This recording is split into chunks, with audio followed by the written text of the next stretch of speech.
अस्सलाम वालेकुम वरहमतुल्लाहि वबरकातुहू। दोस्तों, आउं अली हसन अब्बासी। किताब आहे जिते नींहं उछल, कहाणियूं, लेखक गफ़ूर मेमण, छपाईंदड़ मशाल एकेडमी कराची सिंध, छापो पहिरियों जुलाई 1995 ईस्वी। किस्त 15, कहाणी रात। रात जे अंधकार आसपास जे माहौल खे पंहिंजे घेरे में आणे छॾियो हो। चओ तरफ़ ख़ामोशी छांइजी चुकी हुई। केॾी महिल रखी रखी कुतनि जूं कुकारूं ॿुधण में आयूं थे। मरियम जे अखियुनि में ख़ौफ़ ऐं दहशत हुई। कुझु बि न हुअण खां पोइ बि संदसि नज़रुनि अॻियां उहे सभु मंज़र फिरी रहिया हुआ जेके ॾींहं जो थिया हुआ। ऐं राति वधीक खेसि भवाइती थिए लॻी। हिन वक़्तु अञा मुड़ुसनि जी रियाण शुरू थींदी। जॾहिं चाचो अलू कांभ ॿधी वेंदो हो, मास्तर करीम बख़्श ऐं टपाली रहीम बख़्श दुनिया जूं ॻाल्हियूं कंदा हुआ। तॾहिं केतिरा मुड़ुस अची गॾु थींदा हुआ। उभारियूं लहवारियूं कंदे अधु राति थी वेंदी हुई। तॾहिं वञी हओ मओ थींदो, पर अॼु केर बि न हो। मरियम सभु कुझु सोचींदे अखियूं बंदि करे छॾियूं। कॾहिं कॾहिं हक़ीक़त खे भवाए थो ख़्वाब मञण लाइ तयारु थी वेंदो आहे, पर वजूद जी कैफ़ियत उन हक़ीक़त जे ज़मानो मकान ई रहिजी वेंदो आहे।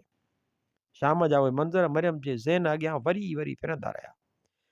गाॾियूं जंहिंमें ख़ाकी कपिड़नि ऐं लोहे टोपनि वारा, खूनखार नज़रूं, वॾा कारा बूट, उन्हनि हेठां चिभाजंदड़ हर शइ, सपना, जज़्बा, पिया, अमन। मरियम जॾहिं शाम जो चांवर वेठे साफ़ कया त ओचितो ॿाहिरि गोड़ थियो। ढका तड़ाक तड़ाक रड़ियूं। ॿाहिरि डोड़ी आई। चाचे अलूअ संदसि मुड़ुस अनू ऐं मास्तर करीम बख़्श खे ख़ाकी कपिड़नि वारा थुॾा हणी रहिया हुआ। लतूं बंदूकुनि जा कुंदा ऐं मज़ाहिमत ते खेनि धिका थेला ऐं पोइ फायरिंग। तड़ाक तड़ाक। सभिनी में हिरास। ॿार रड़ियूं करे भॼण लॻा।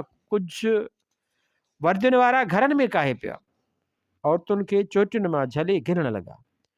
मर्दनि जी मज़ाहिमत ते खेनि गोलियूं हयूं वयूं ऐं कुझु झले गाॾियुनि में भरिया विया।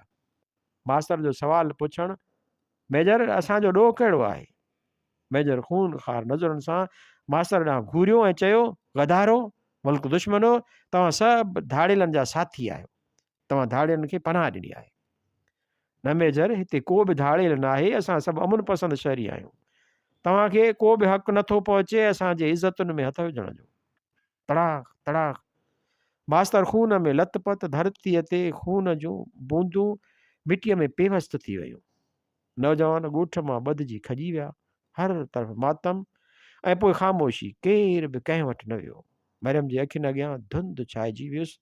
खेसि ख़ामोशीअ खां वहशत थियण लॻी। सोचियाई थोरो ॻाल्हायां, पर कंहिंसां खेसि कीअं विसवसा पर कंहिंसां खेसि कई विसवसा वकोड़े विया। ख़बर नाहे छा थींदो।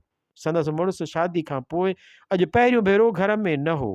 न त राति जो देरि ताईं कचहरीअ में वॾे वाके मास्तर खां कई सुवाल पुछंदो। ख़ासि तौर सां जॾहिं यारू फ़क़ीर अची धाड़ेलनि जा किसा ॿुधाईंदो हो त अॼु फलाणे हंधि धाड़ो लॻो, फलाणे माण्हूअ खे खणी विया। तॾहिं संदसि मुड़ुसु मास्तर खां पुछंदो हो त आख़िर ही धाड़ेल केरु आहे? मंझंदि सिंधियत जो त को पाणी कोन्हे। न त धाड़ेल त असां बि ॿुधा मजाल आहे त कंहिं ग़रीब खे फुरीन या ज़ाइफ़ा ज़ात खे हथु लाहिनि, पर अॼु जा ही धाड़ेल न असां मां न आहिनि। तॾहिं मास्तर पंहिंजी दानिशवराना लहजे में चवंदो हो त हा दा, दरअसल ही धाड़ेल असां मां न आहिनि, बल्कि असांजे विच में छॾियल रहज़न आहिनि। अॻियनि धाड़ेलनि ज़ुल्म खां तंग थी धाड़ा हणंदा हुआ। अॻियां धाड़ेल ज़ुल्म खां तंग थी धाड़ा हणंदा हुआ, पर अॼु धाड़ेल सियासतदान पैदा कंदा आहिनि पंहिंजे मफ़ादनि जे लाइ। तॾहिं चाचो अलू ख़ामोशीअ सां सभु कुझु ॿुधंदो रहंदो हो ऐं रखी रखी चवंदो हो, बसि बा, ज़माने खे अलाए छा थी वियो आहे। अॻे ॿुधंदा हुआसीं त तुरखान ईंदा हुआ, ॻोठनि ते हमला कंदा हुआ, सभु कुझु लुटे खणी वेंदा हुआ, पर ॻोठ वारा खेनि मुंहं बि ॾींदा हुआ।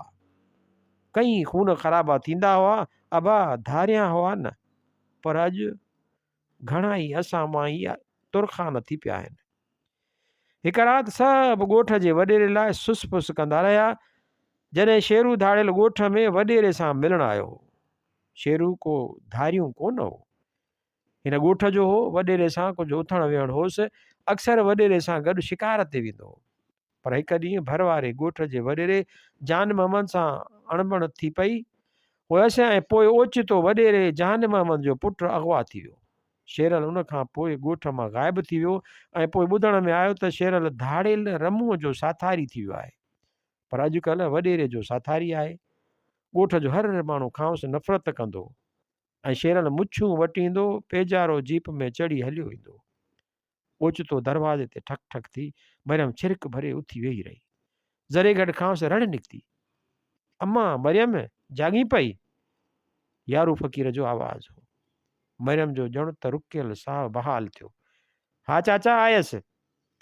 यारू फ़क़ीर जंहिंजो केर बि न हो, हू सॼे ॻोठ जो हो, हर कंहिंजो ख़्यालु रखंदो हो, ॻोठ वारनि जा कमकार पियो कंदो हो। पर अॼु खेसि उणितुण हुई, सॼे ॻोठ में उदासी हुई, कई विसविसा ऐं ख़दशा, जंहिंजे करे सभिनी जे घर वञी उन्हनि खे दिलासा ॾेई रहियो। मरियम यारू फ़क़ीर जे वञण खां पोइ वरी बत्तीअ जे वटि हेठि करे लेटी पई। खेसि लॻो त ॼण पहिरियों भेरो राति थी हुजे।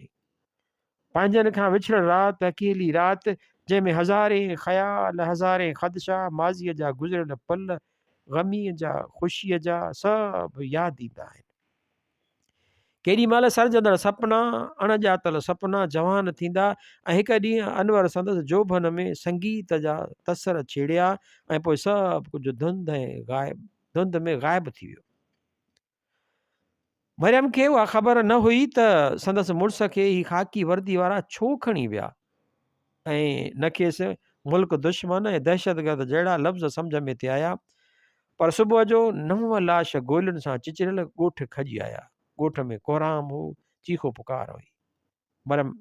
मरियम अखियूं पूरे छॾियूं। खेसि महसूसु थियो त उहा ई राति आहे। पाण बत्ती लालटेन जी लाट वधाए घिटीअ में निकिरी आई ऐं अञा बि उहा बत्तीअ जी लाट वॾी करे हलंदी रही। पर माण्हुनि जो ख़्यालु आहे त उहा हाणे मत विञाए चुकी आहे, सदमे खां होश में न रही आहे। पर मरियम जो ख़्यालु आहे त अञा राति आहे ऐं लाट घुरिजे।